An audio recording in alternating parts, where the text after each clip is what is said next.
waffe gwennyini mulimu omulimu guno gwatukola bulungi kutulokola kutuwasanya emirembe gyonna gwotutuma tusaasanye amawulire gano tukola bulungi bwe tukugondera ne tukikola olwali tugenda okuyiga ku byokwewolereza bye tuleeta obutakikola tekikusanyusa naffe tetulina bye tufuniramu otulungamya omwoyo watuyigirize tuyige makubo ki ge tuyinza okwewala ya Kristo Yesu mukama waffe. Amina. Tuyanziza taata omusumba omulimu gwa Katonda omulimu gwange ye lesoni yaffe omutwe omukulu ogwa kwota enambirira kakano tutuuse ku kyokuyiga ekyokutaano namba 5 era kiriko omutwe omunene ogugamba nti ebyekwaso olw'okwewala omulimu ebyekwaso olw'okwewala omulimu excuses.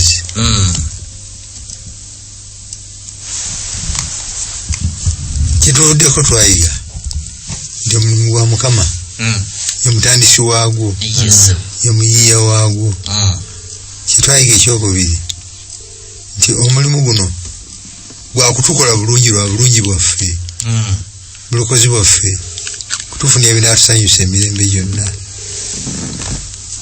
kaakati yalonda yatuma abanaasaasanya amawulire agakwata ku mulimu guno sabbiiti yali tetwalaba ng'ensi yali eyonoonese n'ayita Ibulayimu kwayita ayagala batambuleko bonna babeereko bonna amuyire amutegeere amanye amakubo ge bakwanagane alyoka asinziira awategeeza abalala nga byayogerako abikola ki abitegeera kye yakola ku Ibulayimu bw'ajja okumuyita nti situka amuwadde omulimu Ibulayimu n'asitukiramu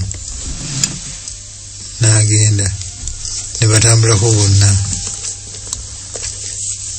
twagenza okizuula nga Katonda atuma Ibulayimu agende e Sodoma and Gomora indirectly amubuulirako ebigenda okubeerawo. Ibulayimu ne twewuunya okulaba nga Sodoma ne Gomora n'okodde baali babinnya ekyenkanidde awo ekyawaliriza ne Katonda gye yeerabireko Ibulayimu nga balwanirira abasabira teyasabira Lutti yekka ne famire ye n'abasajja abagwagwa bali abatalina mpisa yasaba Katonda abaddiremu. Wow, kituufu.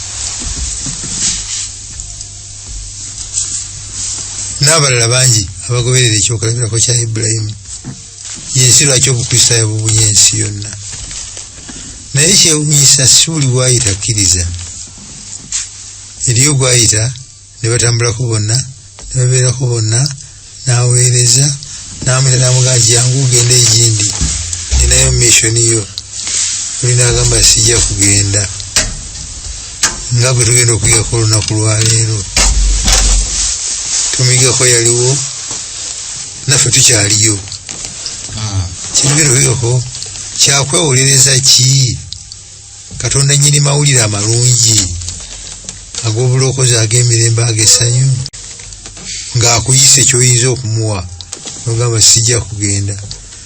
Twagala okuyiga ku byokwewolereza si kubigulumiza naye kunoonya makubo ki engeri gyetuyinza okubyewala okufiiriza Mukama nyini mulimu naffe okutufiiriza empeera yaffe ennungi gyetwandifunye nga tugonze ne tugenda ku mulimu ogwo. Ekisooke n'ekyokuwewoleza ekisooka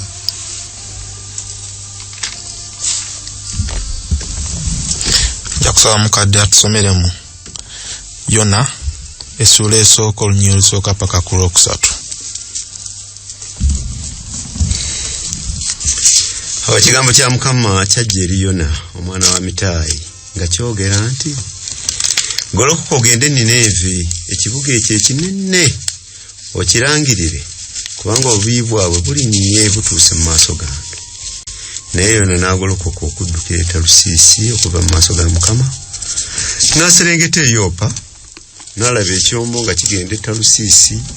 Awo n'abawa empooza yaakyo n'asaabala omwo agende nabe Talusiisi ave mu maaso ga Mukama. Tuyanza mukadde tugatireko n'ennaku mu essula 3 olusooka mpaka ku Lwokuna. Ennaku mu essula 3 bagamba zikisanze ekibuga eky'omusaayi kyonna kijjudde ebyobulimba n'ebyamaanyi ekitaagulwataagulwa tekivaamu. Okuvuuma kw'olukoba n'okuvuuma kwa bannamuziga abayiringita n'embalaasi nga zinyirira n'amagaali nga gabuukabuuka n'abeebagala nga balinnya n'okumasamasa kw'ekitala n'okumyansa kw'amafumu era abafu bangi n'emirambo entuumu nnene so n'emirambo tegiriiko we gikoma beesittala ku mirambo gyabwe.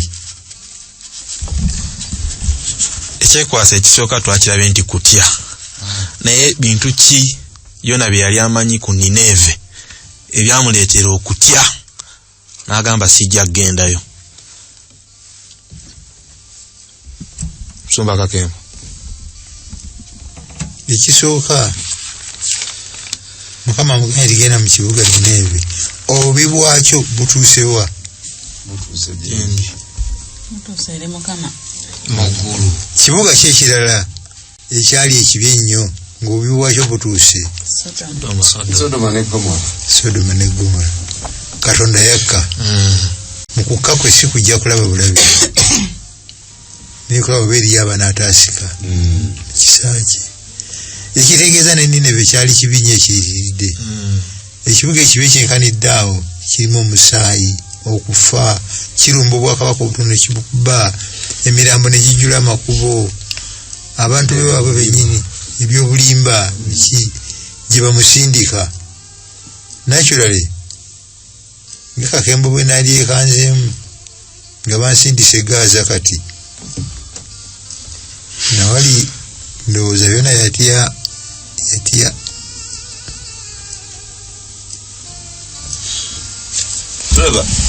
nti n'okumasamasa kw'ekitala oli bagamba okumasamasa kw'ekitala oba okitegeera bulungi nti bw'ogenda nga teweetegese bulungi weekanga kikuyiseemu ne bwe weetegeka onaabanga ng'otya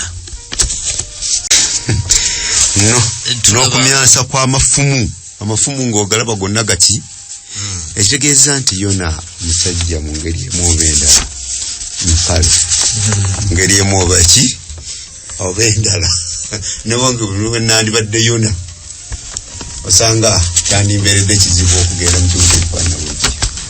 Tweyanziza nja kusaba tuddeyoko mu Ssekabaka ekyokubiri essula 14 olunyiriro lwa 25.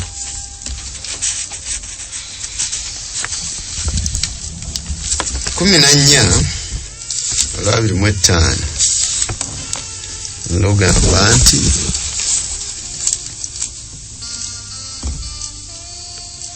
yazaayo ensalo ya Isirayiri okuva awayingirirwa e Kamasi okutuuka ku nnyanja eya Alaba ng'ekigambo bwe kyali ekya Mukama Katonda wa Isirayiri kyeyogera mu mukono gw'omuddu we Yona mutabani wa Mitaayi nabbi owa Gasukeferi.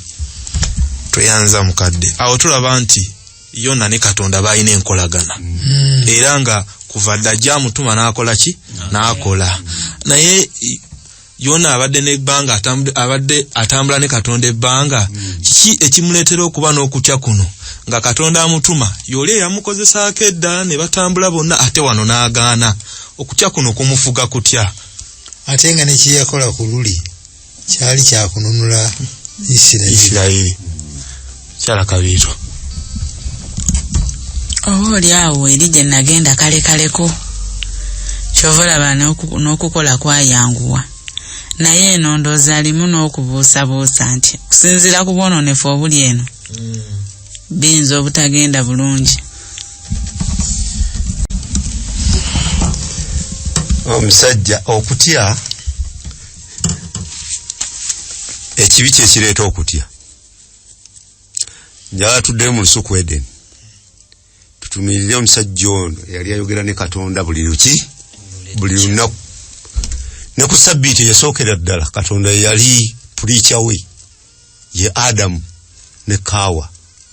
Naye we baamala okwonoona ababuuza gye bali tuli eno twekwese tuwulidde eddoboozi lyo ne tukola ki ne tutya ne twekweka. Etegeeza ekibi okutya kwa buntu wekanga bwekanzinga ne Katonda gwobadde otambula naye buli kaseera yakukolera ebyamagero bino yakukoledde kino yakubeezezaawo bwabaawo akantu akatono akazze ogamba nti kyetulina okola kyeki kwe kwesiga Katonda mu buli ngeri yonna oba kinene oba kitono netugamba nti oyo ye byonna muki byonna ebyokola byabina mu Bayibuli bikakasa kyogambye. Katonda ayawuddemu amazzi ag'ennyanja bayiseemu. Miriamu atuuse emitala akolezeza oluyimba bayimbidde awamaani amagaali ga Falaawo n'abebagazi baago n'abagenzi. Wayita akaseera katono ennyonta nebaluma ne badira awamaani gwe badde bayimbira singa yaliwo nga baagalamu okuba mayinja. Okutya kuno oba kino takisobole kiri yakisobodde. Tenze ndi omu gwatumayo si tetuli ttiimu. Mukyala Kabiito okutya kuno tubadde tufunyeko ansa ezimu okuva bamukadde Kiwanuka ne Musumba Kakembo. Tukwenganga tutya kubanga batugambye kwa buntu kujja nga batutumye okukola omulimu naye tukwenganga tutya. Engeri emu eyinza okutuyamba okuvvuunuka okutya kuno kwe kunywerera ku bisuubizo bya Mukama waffe. Atuwa ebisuubizo bingi. Tugenda kusomayoko kimu ebibiri nja byogera bwogezi mukadde agenda tubikulirako mu nnaku emu olw'omusanvu. Naye mu Matayo 28:2 atusuubiza nti ndi wamu nammwe okutuusa emirembe gino lwegikola ki lwegiriggwawo. Ne mu Zabbuli nayo mukadde tujja gisoma sooka osoma ennaku emu olw'omusanvu. Mukama mulungi kigo ku lunaku olw'okulabiramu ennaku era amanyi abo abamwesiga. Ne Zabbuli 3:4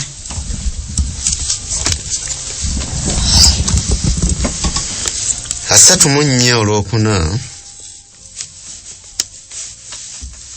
yagambye nanoonya Mukama nanziramu nandokola mu kutya kwange kwonna. Kati ennyiriri ezo n'endala nnyingi zituyamba okunywera ne bw'oba otidde n'oguma nti antuma ogenda ku mulimu ali wamu nange. Kuba okufaananako nga Yona tulaba Yakobo amaze okudduka eno byonoonese naye yasigala ye atambula ne Katonda era n'amusisinkana. Tweyanziza okwekwasa kwaffe okulala kwe tugendako endowooza ez'obulimba. Nja kusaba era tugende mu Yona essula esooka onyinyi olwokusatu tulabe ndowooza ki ey'obulimba Yona gye yalina. Naye Yona n'agolokoka okuddukira e Talusiisi okuva mu maaso ga Mukama n'aserengeta e Yopa n'alaba ekyombo nga kigenda e Talusiisi. Awo n'awa empooza yaakyo n'asaabala omwo agende nabe Talusiisi ave mu maaso ga Mukama. Mukadde ng'osoma kigambo ki kye tuwulidde kye baddiŋŋanye? Talusiisi bamuddinganye emirundi 2 n'okugenda nakyo mirundi 2 n'okuva mu maaso ga Mukama okudduka mu maaso ga Mukama. Nga tetunaddamu ndowooza ki ey'obulimba nja kusaba tugende mu Zabbuli 139 olw'omusanvu paka ku lw'ekumi n'olumu. awo tunamaliza mukyala Kabiita atubuulira endowooza y'obulimba gy'alabawaawo. 1939 olw'omusanvu yagambye n'agenda waawo okuva eri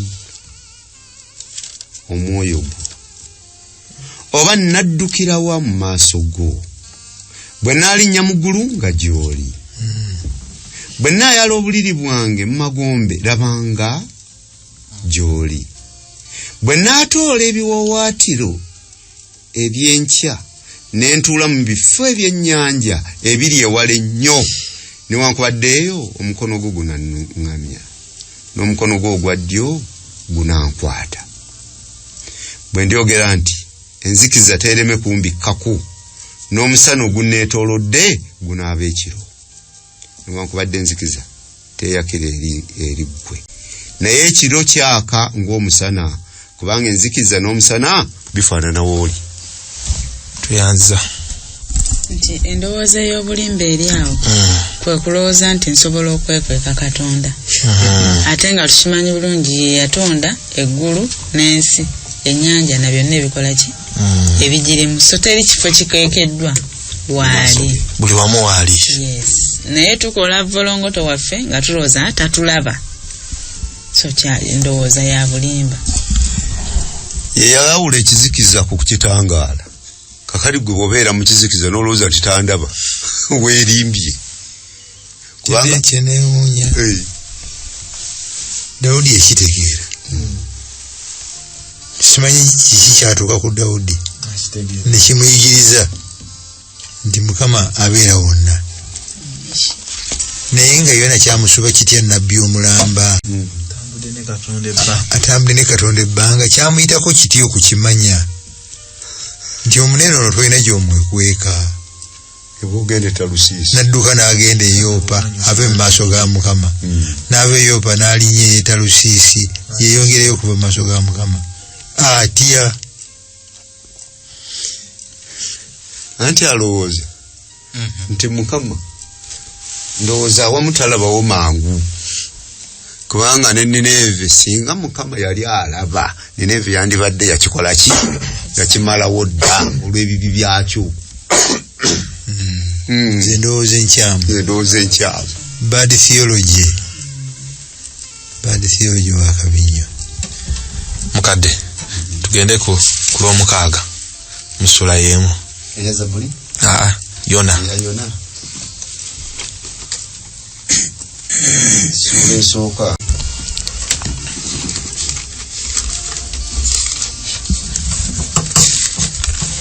olw'omukaaga lwagambye nti awo omugoba w'ekyombo najja gy'ali n'amugamba nti obadde otya gw'omwebasi golokoka osabe Katonda wo era mpozi Katonda wo anaatujjira tuleme okuzikirira. Katalikire wa Musumba Kakembo. Musumba sebo kikyawo Yona kye yalikoze kyataakola. Yona yandikoze effort gaggadde mu lyato ekiri waggulu ku lyato ebintu byatabuse dda buli muntu ali ku Katonda ke abasiize obw'emiti obufaananyi buli omu akaabira ka Katonda ke abanunule. Omusajja ono kyava gye n'amugamba naawe jangu osabe Katonda nkuba akafaananyi Yona avuddeyo bonna gwe balindiridde wali abagambye nti mufukamire tusabe oba tabagambye yafukamidde asabe Katonda we. Mukama Katonda ono ow'eggulu n'ensi eyaleeta embuyaga eno singa Yona yasaba ne yeenenya teyandyanukudde omuyaga ne guzikira nnyo n'ebintu ne bibbulukuka bye basudde mu nnyanja kiki ekyandivuddemu nabadogokkiriza effort ng'ewedde naye omukisa ogwekanidde awo opportunity suggestion bagimuwadde ekyokukola bakimuwadde kisaba Mukama akiyisiza mu kapiteeni Mukama alinga yamugamba nti nsaba ask for me please nze embeera yonna munteeka njijjamu ekiramu yona alina kyeyakola ekiddako mu 12. Mukyala Kabita badde alina kyatugamba nti okwongereza ku kyamusumba Kakembo nti oluusi naffe emikisa gituyitako bwe tutyo to testify for our God, okujulira Katonda waffe ne tukola kye tuyita missed opportunities, kuba ate gujja lumu omukisa tegudda. Weewaawo bamala okusuulayo yona bamala ne bagamba nti ddala Katonda ono naye kyandibadde n'amakulu mangi n'okwongera okumwebuuzaako senga yamusaba nga bakyali mu lyato nga tebannamusuulamu n'okumwevugira bamutwale Nineve tugende tukuwerekereko okufaananako ng'abayigiriza baali kumpi tukuwerekereko tujulire ku Katonda ono naffe gwe tulabyeko ng'azikiza omuyaga limuwalekera. Awo wali ekyama ku mikwano gyaffe be tubeera nabo ne tubataka Katonda waffe be tulya nabo emmere mu ziwooteeri gwe n'osaba by'olya n'omala okulya n'otambula n'ogenda buki Yesu n'otomwogeraku kagamba enjawulo ne yonna ogenda kukitunuulira nga tewakola ki nga tewali mikisa weegiri egy'abantu be tubeeramu n'obeera mu bantu ab'amaanyi basajja bakungu naye n'ovaawo ng'ofaananye nga bo bwe bafaanana. Tubabuulidde ku sabbiiti, tubabuulidde ku kubatiza, tubabuulidde ne ku bye balya bimala galya buli omu kyamala galya ka Bayibuli bwegamba. Tuyanza mukadde mugambye ekyo kye yalikoze naye twagala tulabe ate ye kye yakola mu 12 yona essuula onnyirirwa 12. N'abagamba nti munsitule munsuule mu nnyanja. Kale ennyanja enaabateekera kubanga mmanyi nti omuyaga guno omungi guba kutta okubalanga nsi. Tubadde tuli ku endowooza ez'obulimba.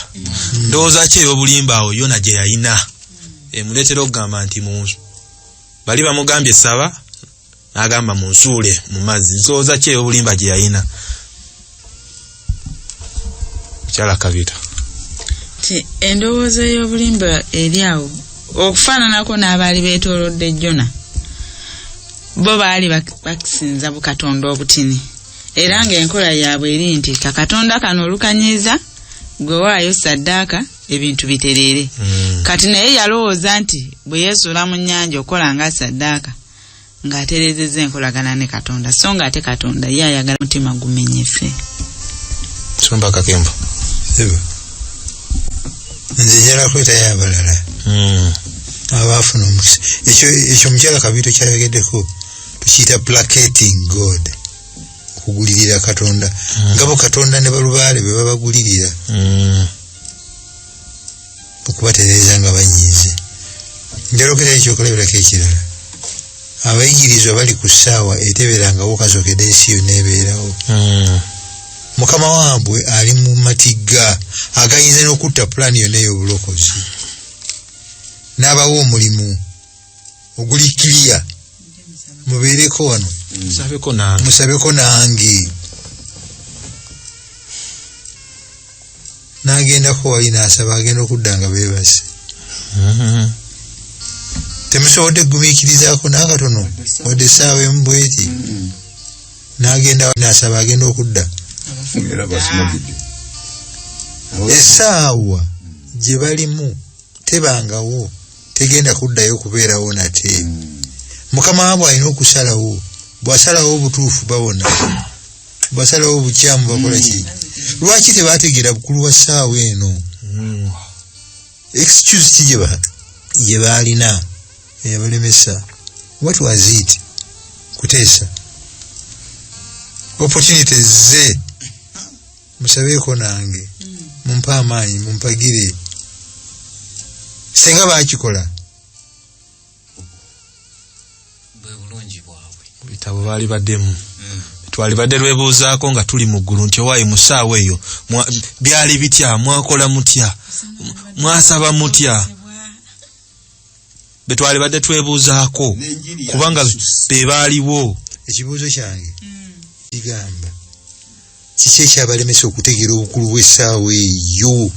kyensaba okuddamu musumba beebaka ekitegeeza okwebaka newankubadde kya butonde naye waliwo ekitatuukira olwo twebakira mu ssaawa enkyamu ne beebakira mu samoni ng'obudde si bwakwebaka nange nziremu naddala nga mukama akutumye. sebo balina endowooza ez'enjawulo. buli lwe tubeera ne Yesu naye ng'endowooza zaffe zirina we zifokasinze awalala, tetuyinza buteebaka. abayigirizwa bano ebirowoozo byabwe mujjukire nti luli ani anaaba omukulu? twaleka ebyaffe byonna ne tukugoberera ne tulifuna ki? endowooza zabajja ku ssaawa enkulu efaanana bwetyo. kyakabi nnyo ku mulembe gwaffe guno. kituufu buli muntu yeekebere okumanya opportunity mukama zaleeta ez'engeri eyo, kubanga bagenda okuzuuka okukitegeera mukama waawe bamukutte. essaawa eyo nebayitako era teyadda naguno guliko, tugiyitako nga opportunity gye baasubwa. meka ezituyitako olunaku? nyingi. tugenze ku kwekwasa kwaffe okulala okutaataganyizibwa Yona essula 3 onyiira olusooka paka ku lwokuna. ekigambo kya mukama ne kijja eri yonna omulundi ogwokubiri nga kyogera nti golokoka ogende Nineeve, ekibuga ekyo ekinene, okibuulire okubuulira kwenkugamba. awo Yona n'agolokoka n'agenda Nineeve nga mukama ye yamugamba. era Nineeve kyali kibuga kinene nnyo nnyini, olugendo lwa nnaku 3 okukibunya. Olwokuna Yona n'asooka okuyingira mu kibuga, n'atambula olugendo lwa lunaku lumu, n'ayogera waggulu ng'agamba nti ennaku 40 bwe ziriyitawo Nineeve kirizikirira. ennaku 40 we ziriyitawo Nineeve kirizikirira. kiki kye tuwulidde mu samoni ya Yona? kiki kye tutawulidde mu samoni ya Yona naye nga twalibadde tukiwulira bw'aba agenza okubuulira e Nineeve? kubanga atugambye mu nnaku 40 ekibuga Nineeve kirizikirira. naye kiki kye tusuubira nti nakyo kyalibaddemu ng'abawo obubaka buno kyataayogera? mwami Kuteesa. ndabamu nti yandisoze kunnyonnyola ku bukulu bwa Katonda. Amiina. amutumye eyabalowoozezzaako. atamutidde mu nnyanja. ekikulu nnyo yandisoze nakwennyonnyolako. engeri bino bye bizze. nze nali nziruse nga ngenze Talusiisi, naye era mukama n'akola ki? nanzijayo nandeeta ku lwammwe, era nziza okubategeeza obubaka buno nti ekibuga kino kigenda kuzikirira. bannaye mwenenye mudde eri mukama Katonda waffe yalina obulamu n'ebiringa ebyo. nkyabuuzaako katono mukyala Kabiito, mulowooza ebyo byonna yali tabimanyi bye mwogera? gwe tuyizeeko nti yali atambudde ne Katonda ebbanga, mulowooza yali tamanyi nti bengenda okugamba nina obbabuulira ku Katonda obulungi bwe, ekisa kye nga bw'alokola, okwenenya, naye n'atabyogerako? obuzibu bwava ku ki ye obutabyogerako ng'ate tukimanyi yali abimanyi? mukyala Kabiito. ndowooza ekizibu kyali ku attitude ya Yona oba ku ndowooza ye eri ekibuga ekyo n'obubi obwali kirimu, oba oli awo n'engeri gye kyali kimukosezzaamu ye ng'omuntu. osanga mu be batta mwalimu abantu be n'abanga akirinako obusungu obuyitirivu. kati kyava ajja nga talina bubaka bwa kusaasira kwa Katonda bw'abayigiriza, abasomera musango gwokka. Musumba Kakembo. newankubadde obubaka bwali bukalungu olusozi lw'Egiribowa, mukama Katonda ow'ekisa n'abukozesa. amiina. ne bukola omulimu gwabwo. ekitegeeza omulimu gwaffe omukulu kukkiriza kugenda gye batugambye okugenda. sigamba nti tumale gwogera nga tetutegese, sigama tumalega mokola tukube obukubi naye Mukama Katonda yalokola butukiriza okutwala kyayagala tugenda nakyo gyatutumye yamanye bwana jamu mulimu gwaffe kuvuba byennyanja wetumala obivuba ebisigadde tubirekere Mukama ogw'okulongoosa ogw'okola ki byonna Mukama yakola ki yabivunaanyizibwako tweyongera mu Yona essula 3:10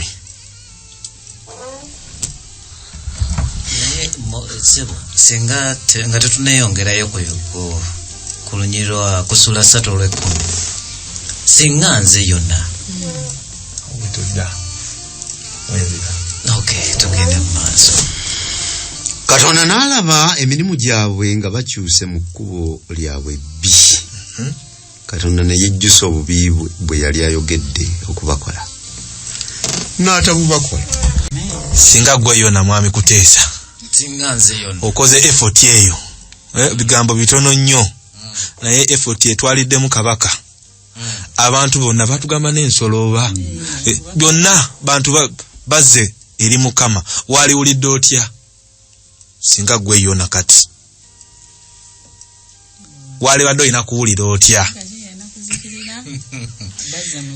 kubanga nze Yona attitude ya Yona yali ndala nga mbutuufu abantu bano abeninive bye baakolanga n'obulabe bwe babatuusangako nga bo abantu bano ye yali amaze obbagwanyiza okuzikiririra kano yakalabanga kakisa nti Katonda abantu bano bakole batya nakirendo obeda kyali kyekituukirire kaakano balokoka bategeera ekigambo kya Katonda kyabagambye ye mwennyini nze nga nzikiriza nga Mukama gwosazeewo tugende n'ekyo netulina kyakukola. Musumba Kakembo lwangi singa gwe Yona okoze effort eyo effort enene bweti abantu ne etebangawo etebangawo kabaka abaminisita bani bonna abakafiiri bonna bafukamidde balinze kiki mu mirimu gyaffe kyetukola nga tumaze effort kyataakola nze awo nandibadde nkola follow-up kakuusi era awo nandimazeewo emyaka 3 n'otumya ne kubayigiriza egindi bajje mu concentrating ewa naye kyewuunyisa Yona teyakola follow-up. lwaki nga bwe mugambye yali abakyaye Yali abakyawo kiruyi kyagaana okumuvaako. naye kiki bwe tugeraageranya Yona ne Ibulayimu yasabira eggwanga ebbi okufaananako ne Nineve. Ibulayimu kiki ekyamusabisa abasajja abagwagwa bano abakola ebyobugwagwa n'abasabira Katonda baweeyo omukisa omulala mulowooza yasinziira ku ki Dennis? experience gye yali afunye ne Katonda we ebbanga lye yatambula naye n'ajjukira nti Katonda naye yamusonyiwako bwe yalimba Emisiri azaamusonyiwa mu kutagala agali ng'ategedde ku Katonda nti ono wakisa waakwagala. N'olwekyo Katonda bye yamukolera ne bimuwaliriza naye okubikolera abalala okubisabira abalala. Kaakati nange ndeete kyange sooka olinde kaakati Luti oba ngenze nnyo mu maaso simanyi Luti ajja kugamba nti Mukama Katonda bino si binakugamba nga sinajja manya Yona si binakugamba nga nkumanyi nti oli wakisa oli wakusaasira nakimanya nti oyinza okuddiramu abantu bano. Yona ye talinaayo makoosa ge yakola Mukama n'amukolera ekisa kwe yayigira nti Katonda wakisa gayinza okusabira abenineve nabo abaddiremu nga bwe yamuddiramu n'embeera yokka eyamutuusa Nineve yatuukamu Nineve n'engeri gye yatuukamu Nineve kyali kimala kukitegeeza ku Nineve mulowooza lwaki ekyakola ku Ibulayimu tekyakola ku Yona? Atenga nsumba okwongera atenga Ibulayimu Katonda amugamba bugambi tugende. Naye ono batubulaze nti ebbanga abadde nabbi wa Katonda ebbanga ddene nga tusuubira nti yategeera Katonda, yategeera ku kwagala kwa Katonda. Nze nalowoozezaamu waliwo ekyandiikibwa kye nasoma mu Baluumi omwo nti kyangu omuntu okufiirira omuntu omulungi okusinga okufiirira omubi omutuukirivu. Nendowooza nti oba Yona yali musajja mulungirungiko nga talina makoosa ge yakola, yeerabanga mulungi. ng'eyabanga mulungi. Number 1. Number 2, Ibulayimu yasabira Sodoma baatabeeramu nga tababeeramu. songa ni Yona Bano bamukolako. Yona abantu gye bamusindika baali babunye ensi yonna gye bagenda batta bawamba ne Isirayiri yennyini. njagala okujjayo aho kakuyambye Yona tuyinza omumunenya naye nga ekituufu yonna ne babakakakatika agasolo aganene Isirayiri ne babatta. Mwalimu ne muzzukulu wa Yona oba oliawo omwana muganda we. ebyo newaffe mu Afirika tubitegeera bulungi nnyo. Oluusi tubeerako ne regimes enkambwe nga Yona kyeyayitamu Ibulayimu si kyeyakola ki kyeyayitamu. Mukama Katonda ayinza etya okunsindika eri abasajja bano? Sijja kugenda kangende Talusiisi. Bw'anaalaba neekandaze Mukama osanga naye anaakyusa ekirowoozo. Basalako abaana bange amatu babasalako ennyindo. N'ensonga endala Musumba okufaananako nga Yona abamu oluusi twerabira kuba ekisa kya Katonda kyaffe ffenna. Mukama Katonda bw'atyo bwe yayagala ensi teyalondamu nti abeegindi n'abeegindi, naye kati ffe abamu oluusi ekitulemesa n'okukola omulimu nga bwe kyanditugwanidde tulowooza nti Katonda alinamu abaana n'ebiki n'ebyana, era bwe bakutuma eginaga eyo nno mmala biseera byange eyo Mukama kale anaasaasira. You go with doubt. Nze nina akaboozo eri ffenna wano n'abawuliriza wano. Ffenna tuli babuulizi banjiri ng'era Yona bwe yali omukuki omubuulizi w'enjiri. Waliwo abantu basobola okutumako essaawa zino n'otagenda nga gw'ogamba aba. Kibuzo kikulu nnyo ekyo. Excuse ki ze tulina byekwaso ki bye tulina ku mulembe gwaffe guno nga bakutumye ewantu n'owa ensonga oba njite ensonga n'owa excuse ekyekwaso kyo nti sijja genda. Oyinza obutakyatula sijja genda naye neweebuuza omanyi tumanyi nti Mukama yantumye oba kivudde eri Mukama oba yalungamiza abantu bano bagire. Toyinza kugamba nti sijja genda naye oteekawo ensonga ez'obuwombeefu ezikulaga nti ensonga zo z'amazima. Naade ku TV nentunuulira abasajja be baakutte ne babatulugunya okutuuka ku kubatta. Tewabalabye naye nga baba batulugunyizza ng'agamba mbu beebatta abalambuzi. Beebatta abaki? Abalambuzi. Naye omusajja okutta nze ndowooza si ye solution mu muntu, naye engeri gy'otulugunyaamu omuntu kati eyo nze toyinza kuntumayo. Abasajja bali ababadde batulugunya abantu saagala mbalimbe. Engenda y'okubagamba ekigambo kya Katonda, nze ngamba nti Katonda wange abantu obusooka bajjewo nga bwe bakoze ekyo nabo. Antunuulidde omwana omulenzi bamukutte bamugiza bamwambula kagamba nempulira ennaku etayogerekeka.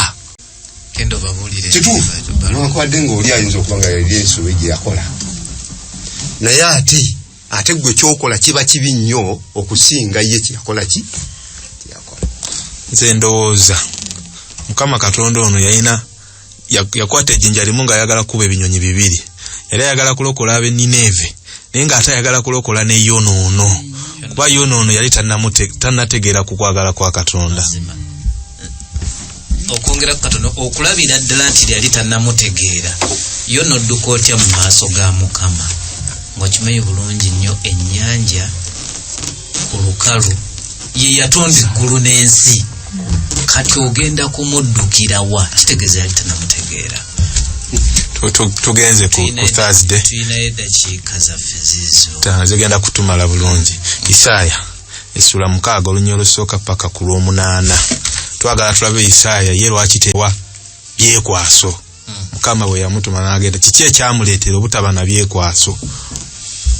Mu mwaka Kabaka Uzziya mwe yafiira nalaba Mukama ng'atudde ku ntebe empanvu eyagulumizibwa n'ekirenge kye nga kijjula yeekaalu. Baserafi baali bayimiridde waggulu we, buli omu yalina ebiwawaatiro 6, ebibiri yabibikka mu maaso ge, n'ebibiri yabibikka ku bigere bye, n'ebibiri yabibuusa. Omu n'ayogerera waggulu eri munne ng'agamba nti mutukuvu mutukuvu mutukuvu Mukama ow'eggye, ensi yonna ejjudde ekitiibwa kye, n'emisingi egy'emiryango ne ginyenyezebwa olw'eddoboozi lyo yeeyogera waggulu, ennyumba n'ejjula omukka.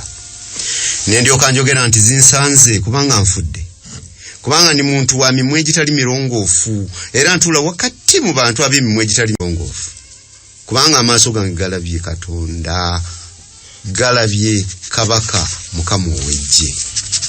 Omu ku baserafi n'alyoka abuuka n'ajja gye ndi ng'alina eryanda eryaka mu ngalo ze lye yali ajje ku kyoto n'ennamagalo, n'alikomya ku kamwa kange n'ayogera nti laba lino likomye ku mimwa gyo, era obutali butuukirivu bwo buggiddwawo n'ekibi kyo kirongoosebwa. Empulira eddoboozi lya Mukama nga lyogera nti n'atumaani era n'atugendera ani? Ne ndyoka njogera nti nze nzuuno tumanze. Mukyala Kabiito, kiki ekireetera Isaaya obutaba na kyekwaso n'akkiriza Mukama okumutuma? Isaaya yayolesebwa ku kitiibwa in fact sinakkiriza n'avolontiyalinga nti nze nzuuno kubanga Mukama teyamugamba nti Isaaya nkusindise. Naye Isaaya olwawulira nga babuuza nti ani wendisebo ekimuleetera okusalawo bw'atyo yayolesebwa ku kitiibwa kya Katonda, ate bwe yakyolesebwa n'ayongera okumanya ye nga bw'atasaanidde, n'alaba nti alina kubeerawo akkirize akole omulimu gwa Katonda. Buli lwe tuzimba enkolagana ne Katonda afe oba buli lwe tweyongera omusemberera naffe tuyiga nti tetusaanidde, kati mu lugendo lw'okutambula naye atusaanyiza mpola mpola naffe ne tuyiga okulaba ensobi zaffe oba oli awo ne tuyiga okunyweza enkolagana yaffe naye. Obwonoonefu bwaffe tubumanyi, obwonoonefu bwaffe tubumanyi, era buli omu amanyi ekibi kye. Mutima gwe yeetegeera buki n'abantu batambulira nabo abategeera bulungi. Isaaya kino yali akimanyi bulungi, era mu kukimanya yategeera nti Katonda amukwatiddwa bukwatirwa kisa okumweyoleka. Ate nga mu Bayisirayiri amaaso okutunula Katonda kyali kitegeeza kukola ki? Kufa bw'oba ng'oli mwonoonyi. Kati Isaaya bwakkiriza nti mwonoonyi, Katonda n'addira malayika n'amutuma gy'ali n'amulongoosa, era ng'amaze okulongoosebwa ekyaddirira kwali kukkiriza ebyekwaso byonna, wadde baana be bye yali aleseeyo, mikwano gye na buli muntu yenna, ebyo teyabiddamu bitunuulira. Yagamba bugambi nti tumanze nkole ki? Ngende yonna gy'onontuma. Era abasajja n'abakazi abagenda okulokolebwa ekyo kye bagenda kubeera. ninaye akatalekeka. Akatalekeka kagamba ti Katonda agamba gundi mufe kyokukola follow up. Jona yaduka budusi n'agenda ebweru w'ekibuga atuleeyo n'azimba ekisiisira alinde okulaba mukama bw'akyuka kubanga mukama yali akyuse ng'akoze ebyekisa. Yona yeekalakaasa ayagala mukama akyuse akole ebyokuzikiriza alaga obusungu bwe. mukama n'aleeta lesoni amezeza ekintu kimubiseeko asanyuse kiwuka kize kikiridde anyiize. mukama najja namubuuza onyiize nnyo olw'ekintu kino kyotameza kyotakuza n'amugamba nti nyiize nnyo okutuusa okufa. nyiize nnyo Yona 4:9 paka 11. mu lesoni muno mwabaddemu ekibuuzo. Abaina lesoni ennene kyabadde ku peegi 231. The question is straightforward. God asks Yona. Wali mu Bayibuli mukama yabuuza Yona n'agamba nti olumiddwa ekintu kino okusinga nze. Katonda n'agamba Yona nti okoze bulungi okusunguwala ku lw'ekiryo. Yongerayo. N'ayogera nti nkoze bulungi okusunguwala okutuusa lwe ndifa. Mukama n'ayogera nti osaasidde ekiryo. Yes. Kyotaakolera mulimu so kyotaameza ekyamerera ekiro ekimu ne kigulira ekiro ekimu. Nange sandisaasidde Nineeve ekibuga ekyo ekinene omuli abantu akasirivu mu 12,000 n'okusukkirirawo abatayinza kwawula mukono gwabwe ogwa ddyo n'omukono gwabwe ogwa kkono era n'ensolo ennyingi. Ekibuuzo kyabuuza wano bakifuuzisa bwe bati why can't you love people the way I do? Lwaki gwe tosobola kwagala abantu bano nawe mbaagala? Kyekibuuzo kyetumaliriza nakyo lesoni Pyala Kabita ajja kwongerako naye nga kigamba nti ffe ab'ennaku zino n'excuse zaffe gye bansindika teri masanyalaze simanyi bye balya simanyi n'olulimi lwabwe sirutegeera bebatujjako omusolo ne kalukya yaabwe bebatukola ki bebatukola bino bebatukola biri. Mukama Katonda nga yakka najja mu bantu abalina emirimu egitali miki najja n'ababeeramu. Lwaki tetuyiga kwagala bantu ba Katonda? Ekyokuddamu tuli complacent, tuli balagajjavu, tuli banafu, tuli bali tulina kwenenya tukyuseeko. Waawo omulimu gwa Katonda gusigala gugenda mu maaso. Attendo yaffe obeera etya oba etya. Era Isaiah y'omu atugamba nti bwe tunaalimu okwogera ajja kwogeza amayinja. Katwebaza Mukama Katonda, tukwebaza olw'ekisa kyo n'okwagala kwe gye tuli. Tukwebaza Mukama olwa lesoni eno eyongedde otutegeeza obuvunaanyizibwa bwaffe mu mulimu guno. Katujjewo okwewolereza kwonna tugende tukole nga bwe kigwanidde. Tukulembera Mukama nga tugenda okukola omulimu guno. Kwe kusaba kwaffe n'okwegayira okwita mu nnyera Yesu Kristo Mukama waffe. Amen.